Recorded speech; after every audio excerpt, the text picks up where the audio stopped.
center field. Going back is Gonzalez. It is gone! Two-run home run by Schwarber. Stays put, and there's a high fly ball. Deep right field. Harper watches it fly. And we are back for another episode of the Double Switch Podcast. Spring training trip is in the books. Johnny and I just got back from Clearwater Beach, Florida, Dunedin, Clearwater, Bradenton. Kind of went on a little spring break road trip. Our version of spring break where we go watch baseball. As fun as that sounds. I had a great time. Phil's looked good. Sunshine felt pretty good besides the forehead. It's a little burnt. We both got it a little bit. Sunscreen, but it's the price you pay. How you doing, Johnny? I'm good, man. It feels good to get back from Clearwater. Now it really sets in that whole Phillies bug. I literally wish opening day was Monday. I'm so ready to go. Yeah, so little under 3 weeks till opening day. I think it's it's 3 weeks from tomorrow, I want to say. Maybe Yep. 2 weeks from tomorrow, actually. Yeah. Oh. 2 weeks. Yeah, we're getting there. We're almost done. Spring training is coming to a close. We'll have more to talk about there, but today we're going to talk about the infield. 5 players who we're all pretty familiar with at this point. There's not a ton of turnover in the infield, a ton of continuity between the different positions, and it's not the most interesting thing to talk about, but there's going to be some kind of focal points that we're going to focus on when we get to certain players. I say let's start with the most important guy on the team. I feel like that's just the appropriate way to start the infield. MV3? MV3. Bryce Harper. 32 years old. He's in year 6 of his deal. 6 or 7, which is crazy. 7. Crazy talk there. He's been here for 7 years now. Yeah, you go up and down the stat list. Every season he's been here has been good. He besides the one Tommy John surgery, he's been pretty reliable. He's obviously a beast in the postseason. He's very solid over there at first base.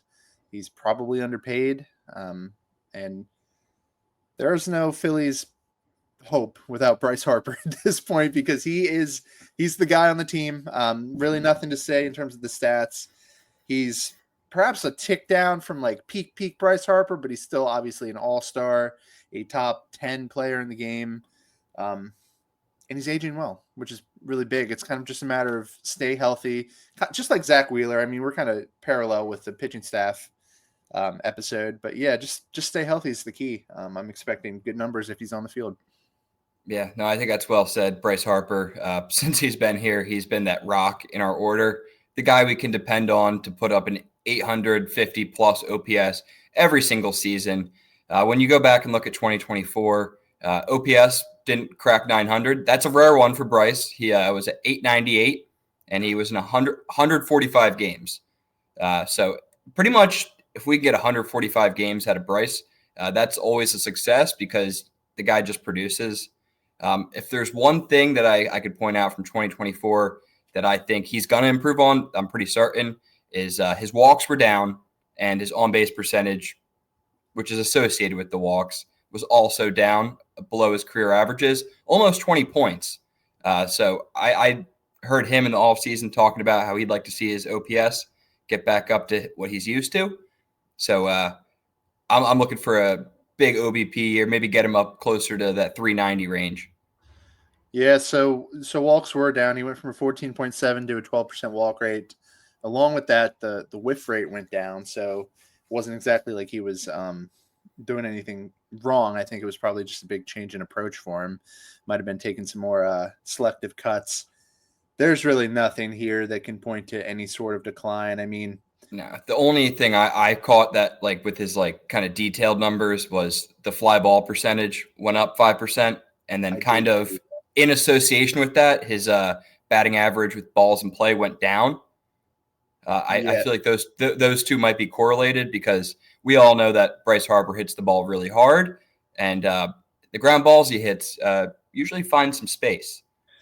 Yeah, so I did actually see that, but it was pretty interesting because, I mean, you look at his launch angle, 14.7, 14.1, 14.4. That was way back in the 2010s. That was 13.5 last year, way down to 9.1 in 2023. I think he tried to get the ball in the air more. I think he wanted to lift the ball and kind of do what he was doing earlier in his career, because obviously the exit velocity is the same. It's kind of been the same since he's come up. I think it was just a matter of him impacting the ball more. Everything Bryce does, I think, is strategic. I don't think he's a player that we have to pick apart what he's doing, because I think there's intention in everything that he does. You know what I mean? Like, if anybody has a plan up there, it's Bryce Harper. He takes a lot of big cuts, so I think, you're going to see him kind of towards the bottom in terms of like swing and miss, but they're selective cuts. I mean, he's sitting on pitches. He can shorten up his approach when he needs to be. He's developed into an incredibly well-rounded hitter, and it's gotten pretty hard to kind of even nitpick. I know we're doing a pretty good job here nitpicking, but there really isn't much there to nitpick. He's just a professional hitter. Yeah, no, that's well said. Bryce, keep it up, man. I'm hoping he boosts those numbers up, gets that OPS in the 920 range, and I think he's very capable of it. I look for Bryce to get some MVP votes this year. Yes, absolutely. So moving right along, let's go right around the diamond. Let's go to Bryce's best friend in Bryson Stott, who is now 27, which I don't know where I was, but somehow these guys got old when I wasn't paying attention. Because I always thought Bryson Stott was like 23 and he was just going to be 23 forever, daycare. He's getting kind of old. He's 27 years old, coming off a pretty bad season by his standard that he set in 2023. Lost about 80 points in OPS, went from 748 to 671, which 671 is a really bad OPS. It doesn't really matter. What position you're playing, what you're doing. It's just not a very good OPS. What did you see from Bryson Stott that you think might have contributed to the regression that he experienced? I know the injury is worth noting. I don't think it was. I'm going to go out there and say that I think the injury had a ripple effect on pretty much his whole entire offensive game. We kind of saw it. And now that he pointed out the game where it happened, or someone on Twitter did, people have been pulling the splits since then, and it really, everything kind of switched for him. He was a tick off on everything. His strikeout, overall, his strikeout percentage went up. His hard hit percentage went down. His fly balls went up. His ground balls and line drives went down. Batting average with balls in play went down. Exit velocity, hard hit percentage also went down.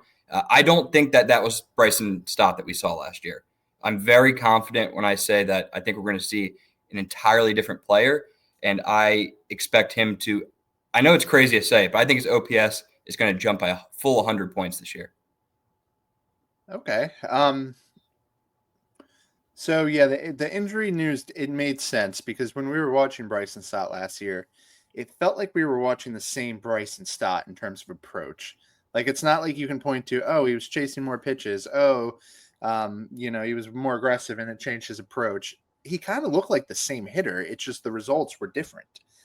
For whatever reason, he was not impacting the ball like we thought he should be. You saw the two-strike approach kind of really go down. I think that's kind of the Babbitt regression, which was to be expected. I know in 2023 he was one of the best hitters with two strikes. I wouldn't go as far to say 100-point jump in OPS, but I think he's full 100. I think he's somewhere in the middle. I think 2023 is a good target for him. That's a 75, 80-point jump in OPS and mid-700s. You have to factor in the defense with him. He's a terrific defender at second base.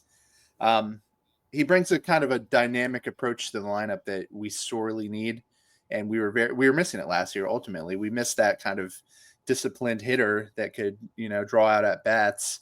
My question for him would be, well, I guess it's for you because you're the only one I'm talking to. Where does he bat? How do you see his progression throughout the year in terms of where he is in the lineup? I personally, I've seen the idea floated around. I like Bryson Stott in the 9-hole. I think that provides, if we're going to try out I think that's contingent on if Trey Turner is going to be the leadoff. I think it would be a really good idea to have pretty much two leadoff guys back to back. Is Trey Turner leading off? Are we sure about that yet? Yes. No, but it's contingent on that. I think if he doesn't, I think if he doesn't, then they're obviously not going to stack lefties. Yeah, well, we saw Bryson Stott in the 5 spot a lot last year, which was pretty weird. We saw him back Bomer up, and we had Cassie right behind him for a while, I believe, right? Yeah, yeah, no, you're right. But with Kepler coming in, I don't see that being the case. Okay. I don't see him in that top 5 really much. Okay. It's going to be interesting to see what they do there. OPS is obviously probably the best stat to kind of gauge hitters generally, but I think batting average is just going to be the key to Bryson Stott. I think he's a different player to kind of measure because, like, you measure impact with OPS, but I think just hitting like hits, like the amount of hits he gets when he goes up, is going to be the best kind of thing to measure Bryson Stott by. What do you think his average is going to end up by the end of the year? 282. 282. Back to, so you're thinking 2023. Just forget 2024. Let's go back to 2023. Yeah, I'm not a big flush a whole year, but I'm flushing 2024 for Bryson Stott. Okay.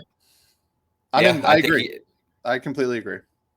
I think everyone's going to be pleasantly surprised. I think those who have been paying attention to spring training ball have seen that he has been walking 2.5 more times than he's striking out. I know it's against AAA, quadruple A arms, but nonetheless, it's encouraging to see. I think he's back.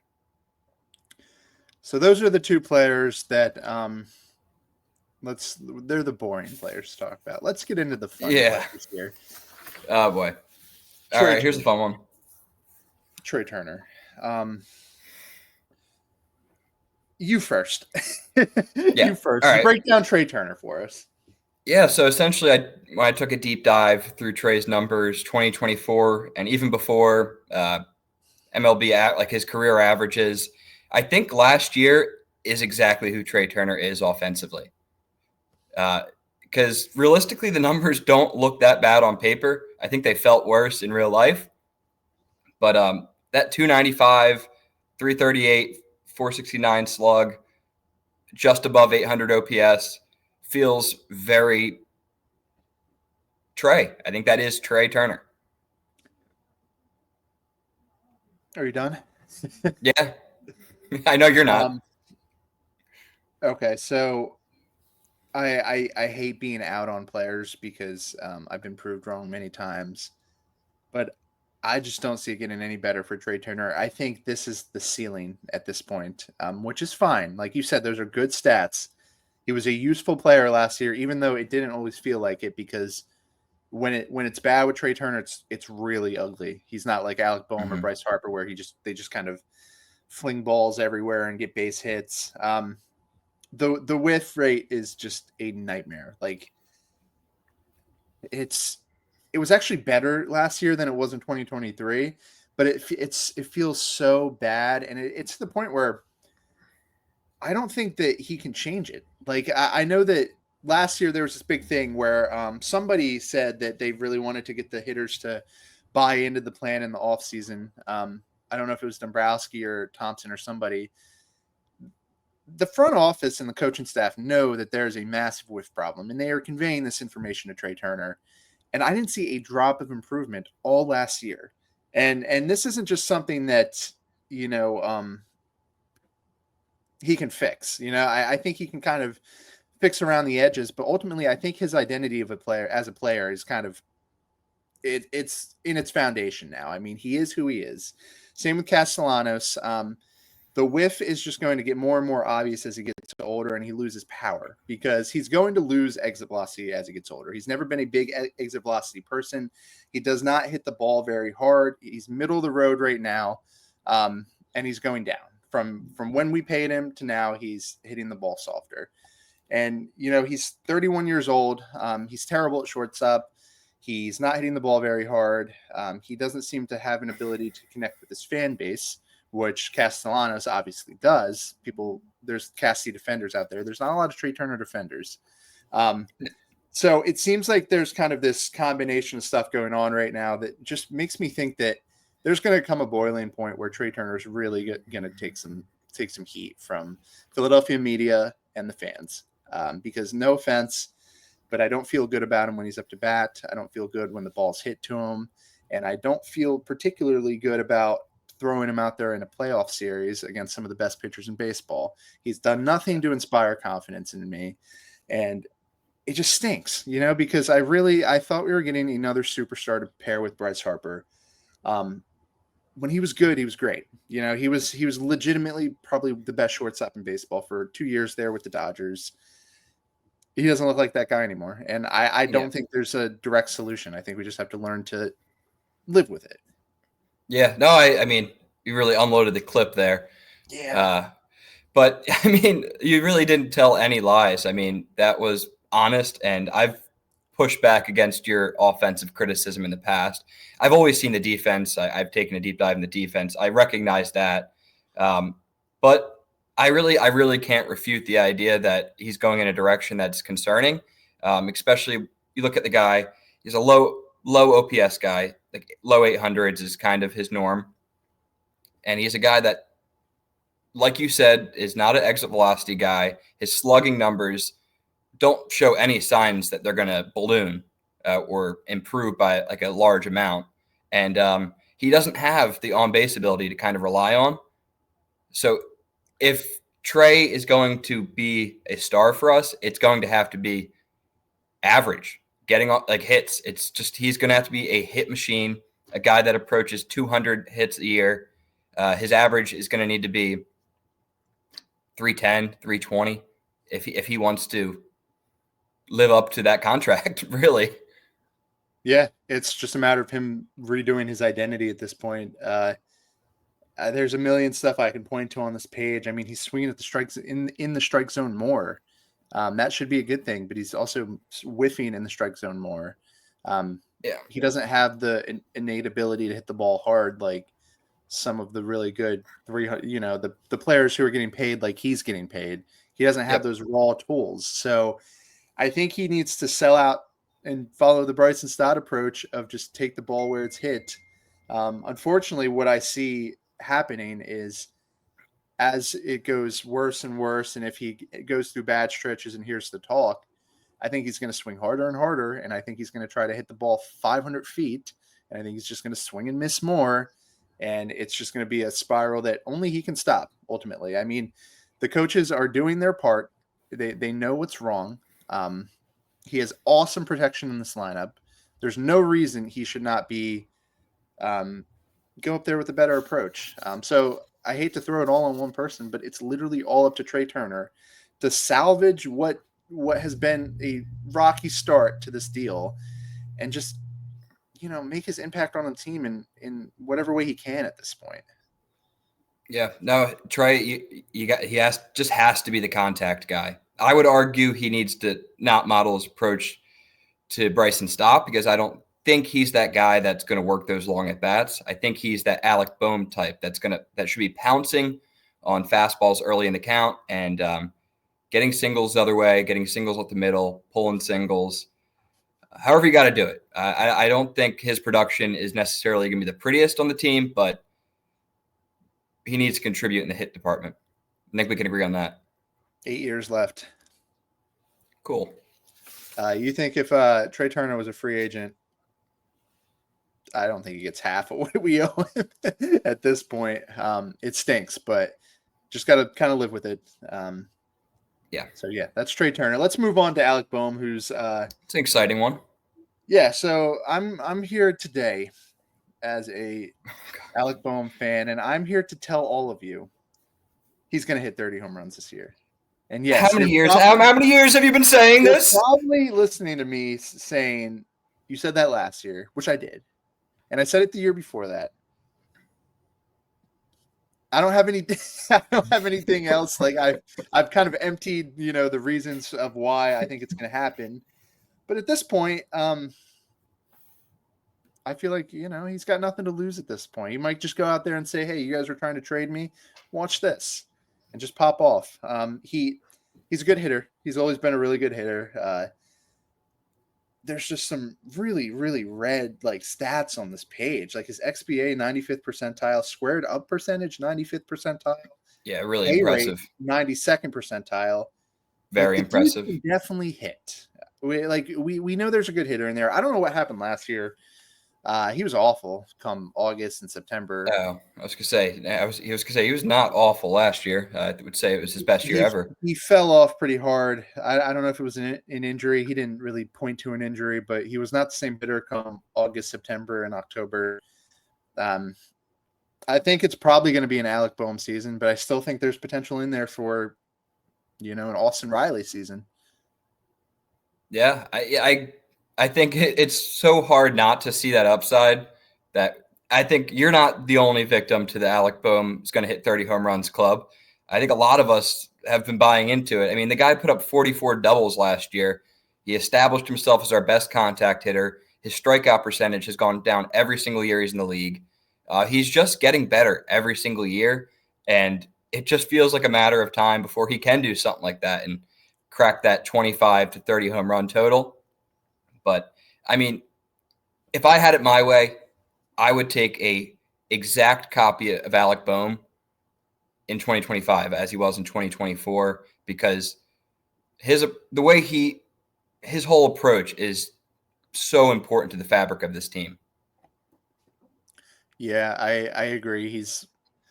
We put a lot on him because some of the guys who we were expecting to be the protectors of the top of the lineup haven't been super consistent. So we do put a lot on Alec Boehm. Now, I think he puts a lot on himself. It's recently come to the attention of a lot of people that, the Phillies aren't super pleased with how he reacts sometime. I think he's gotten older, and I think that, we will see improvement there as well. And as he kind of levels out and stops like riding the highs and lows of the baseball season, I think we'll just see a full put together season of Alec Boehm where we see the best version of him yet. I think that he has a baseline now. We know that he's going to be a useful player, but I think he's very comfortable. He's grown a lot, and I think there's another year that we might be able to reach this year. Yeah, I just want to kind of address the whole stigma towards Alec Boehm's reaction. I think that's absolute hooey. Do we want a guy that doesn't care about the result of his at-bats? Trey Turner. Exhibit A. I want Alec Boehm to show his emotion. When anyone else shows their emotion on this team, it's not a big deal. But Alec Boehm does it, and he's an immature baby. I think that narrative is stupid. I think you're disrespecting a top 3 hitter on this team, and shut up. Personally, I mean, I pulled one of the most beautiful, beautiful stats from last year, and I don't think it gets appreciated enough. His distribution from where he hits the ball, 21% pull, 57% center, 21% opposite field. I rounded down so it doesn't reach 100, but you know what I mean. That's a good hitter. Yeah. That's a beautiful hitter. Yeah. It's a shame. I think I was kind of telling you this where Philly, like there's been this group of players that we have developed who come up and they're just really amazing. They're amazing, and they set the bar so high for themselves.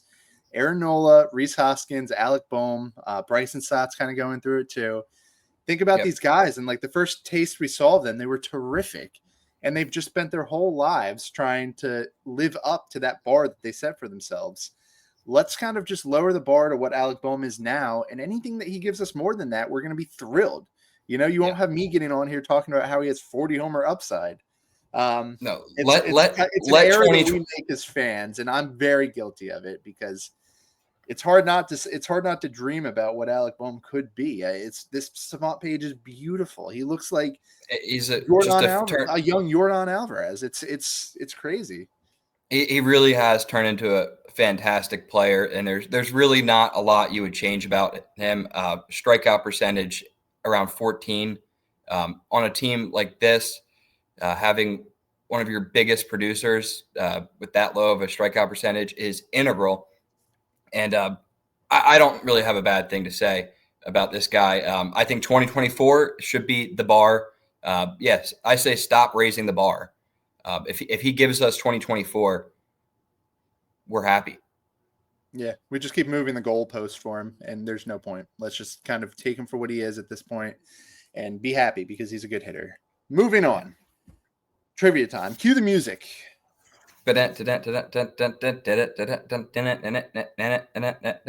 Okay, all right. So 3-1.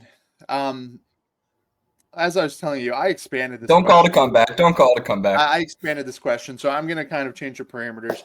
So JT Realmuto has been here since 2019.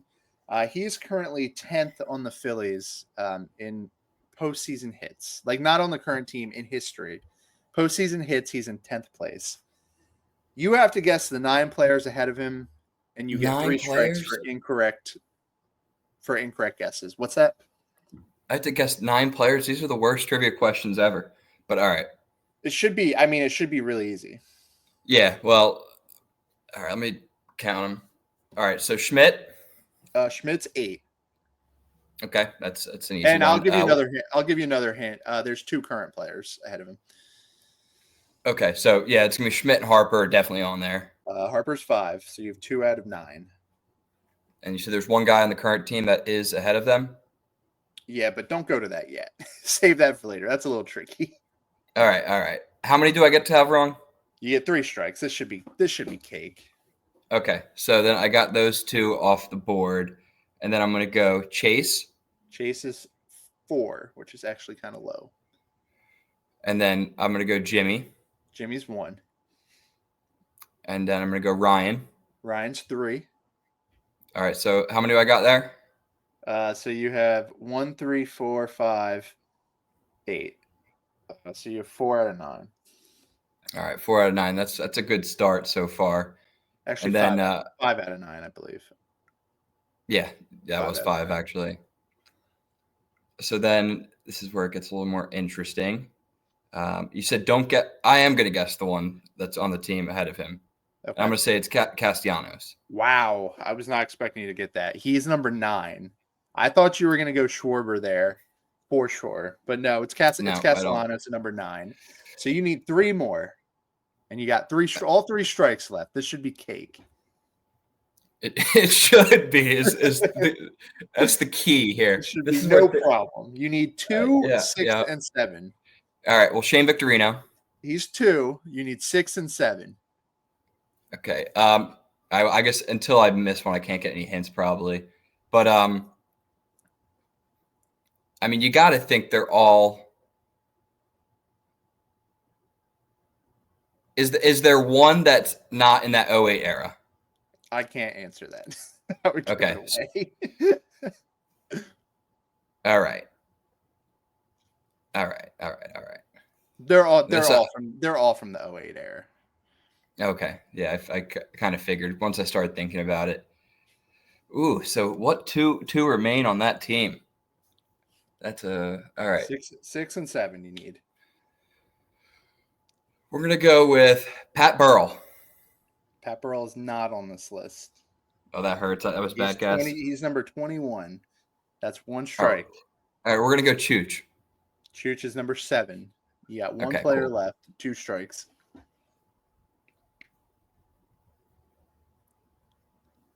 Oh, how could I forget him? Jason Worth. Jason Worth, number 6. I knew that was going to be easy for you. Come on, you got 1 wrong.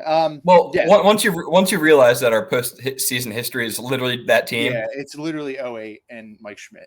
So just to kind of put this into perspective, Brandon Marsh is 14. Holy Alex shit. Boehm's 12. Schwarber's 11. Raul Ibanez. It's kind of eye-opening how uninteresting our playoff history is. But back to the main player here. JT Realmuto.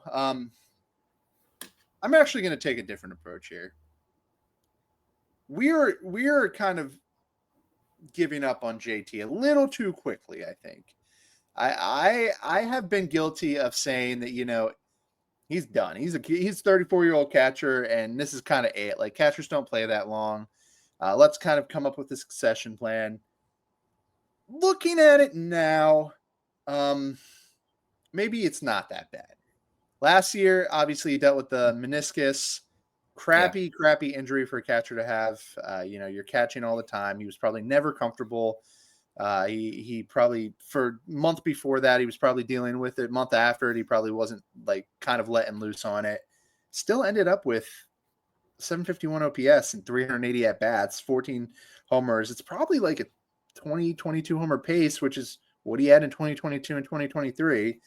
XBA, 82nd percentile. X slug, 82nd percentile. X WOBA, 76. Pop time's still 97th percentile. Maybe We're not talking about pop time. Maybe he's not declining like I thought he was. I don't know, man. Looking at it now, dude, there's nothing here that suggests that he's gone off a cliff yet. Is all I'm saying. He's not done yet. After the season, we can kind of revisit this, but I don't think he's done. I respect your opinion, and I recognize that this is a really, really tough player to predict based off of that knee injury last year and his age. We all know every year he's in great shape. We always hear it. He's a great athlete. We hear that. But I think age, father time has caught him. I think that the time where his production relying on his slugging percentage is ending. I think that his strikeout percentage is getting worse at the same time his walk rate is getting worse, which is a really, really poor combo. Ground balls were up 8% last year. Fly balls down 7%. That doesn't look good for the slug and the power. I will say he's a really hard guy to predict this year, but I see him regressing. I think he'll go down to more of a 725 type of OPS guy instead of last year's 750. I don't think he's going to be that power guy anymore. So let me kind of provide some rebuttal to those comments. So I'm looking at the slug here, 429, 452 in 2023. X slug, which kind of looks at, the underlying metrics, how hard he's hitting the ball. His expected slug last year was 459 versus 462 in 2023, 463 in 2022. That suggests that he's doing the same thing that he's done. I think you are right about the power. I don't think the power, we're not going to see any breakout power from JT Realmuto. Kind of take what he's done and kind of like expect 80% of that. I think that's completely reasonable. But it's not a cliff. We talk about it sometimes like it's a cliff. This is just a normal decline for a 34-year-old catcher. And I know, but what part of his game do you think is going to hold him up as like a productive offensive player? Because from everything I'm seeing, average has gone down, on base percentage has gone down, and we just kind of said the slugging percentage doesn't really stand a chance to go up. Yeah, I'm looking at it now. What has actually changed besides the slugging percentage? Last year he batted 266, which was better than 2023. 276 in 2022. That's the same type of hitter. He's a career 272 hitter. He batted 266 last year, so that's not exactly declining. The slug went down, but like I said, the expected stats say that he's largely the same hitter, and it's because he does hit the ball hard. 80th percentile hard hit rate. And after factoring all this in with the injury that he had, which is a crappy injury, I'm thinking we might be overreacting.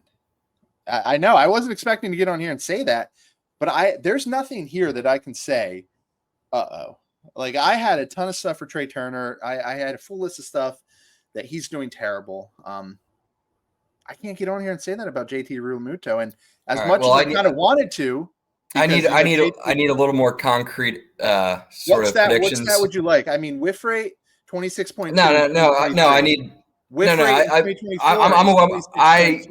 I hear you for that, but I'm just more 2025. What do you expect with some of these numbers?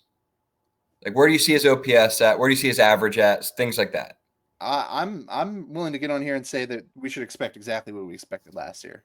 You think 750 OPS with probably 3 or 4 more homers and a 260 average. That's the prototypical 6 or 7 hitter in baseball. The defense, I can't speak to the defense because there's a million different things you could look at defensively. Yeah, this is the offensive preview. Yeah, but offensively, we're not going to get 2021 JT that hit like 26 homers and was obviously the best catcher in baseball, but this is a productive starting catcher in Major League Baseball, and I think that's what we should expect. I'm kind of back in on maybe we should give him another look for, down the road. I was expecting worse when I looked at this, Mm-hmm. There's No, like, I took the approach that you took where I was trying to find stuff and I just can't find anything. yeah, I mean, I guess what I saw was glaring a little bit more to me.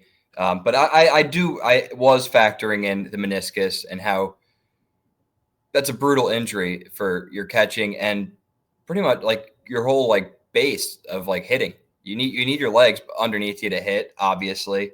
But I do agree with the idea that he'll probably finish the year with a 265, 270 average. I would not expect him to even eclipse 15 home runs, but I do see a jump in doubles. I think he's a guy that should be in the mid to high 20s with doubles this season. Yeah, so I should get on here and acknowledge what you're seeing. The launch angle went way down. I don't know why it went down, but 9% last year, down from 16, and that's the homer difference. It's a weird, and that's a weird amount because like launch angles, like you typically only see like a 1-2% change year over year. So that does make me kind of want to like blame it on the injury a little bit more. But really, when I was doing these, getting prepared for this, JT was the hardest one to make predictions for because, frankly, I don't know what to expect this year. Yeah. So we're a little divided on JT. I think what we're gonna have to kind of watch for is how we approach him in terms of playing time. I think that he will be better if we give him more time off, as much as he's going to hate it. Keeping him fresh. I think his stats last year and some of the bad things were kind of depressed by us forcing him out there every day, especially when he was hurt, and especially when he was recovering. Stubbs is not good as a backup, and we found every reason to not start him. We need to change our approach there if we want to extend the kind of usefulness of JT Realmuto into the future. But he has taken kind of Trey Turner has kind of taken the attention of me as the player who I'm really frustrated with at this point. And I don't see myself talking about JT a lot this year because I think you have every reason. You look at Trey's contract, you look at JT's contract, and then you look at what JT does on the defensive side of the ball. I know that's not what the focus of this podcast is today, but I know it sounds like I'm critical of JT, but I understand where his value lies. And we need him. He's vital to this pitching staff that know him so well. We need him catching 110 to 115 games a year. It's just the way it is. And I think he's probably going to touch 115 again with games started at catching. Yeah, dude. I just, I got on here and his OPS plus last year was higher than 2023. I think the shift from JT being like a superstar to a good player, I think it happened already. And I just think we weren't paying attention, to be completely honest. I think it happened in 2023 and we're just now really kind of realizing it. Because comparing it to the previous season, he was the same player. But yeah, that's JT. And honestly, I've kind of picked apart JT quite a bit, but that's been a really good contract. It has. He's been a really good player for us. I think we've gotten insane value. Yeah, I don't give him the credit he deserves. He's been really good for us. You're looking at a 22 WAR in 6 seasons out of the catcher spot, 3.5, 4-win player. He's been very, very useful. But yeah, that's JT. That's my rant on JT. Yeah, no, and JT, I hope he has the best year yet, but yeah, just wow, that was had to do it. Debated. I think that was the biggest debate we've ever got into about a player. That was good. We should do that more often. Yeah, maybe do that every episode. Yeah, too much groupthink on here. Let's kind of break it up a little bit. Maybe it's that whole couple days we had together got our we're arguing going, spitting each other's ideas back. Yeah, no, that was good. Mixing that up a little bit. That's the infield though. 5 players, 5 pretty good players. And Trey Turner, obviously, there's a wide variance there. I have high hopes for this infield, and I think it's probably going to be the best infield we've had since we look back to kind of the core back in 08. Well said. And I think next week, our outfield situation is going to be a really interesting episode to look into. I'm looking forward to that already because we got some new guys in there too. And obviously we have Rojas. That's always a fun one to predict. But that is the infield. And that is the core of our team. Yep, 5 infielders. And then next week we have five outfielders. We'll do 5. Yeah. And then, then it's going to be ready for opening day. So just like that. Got anything else? No, that's all. Alrighty. As always, thank you guys for listening, and we will be back to talk to you soon. Take care. Go Phils.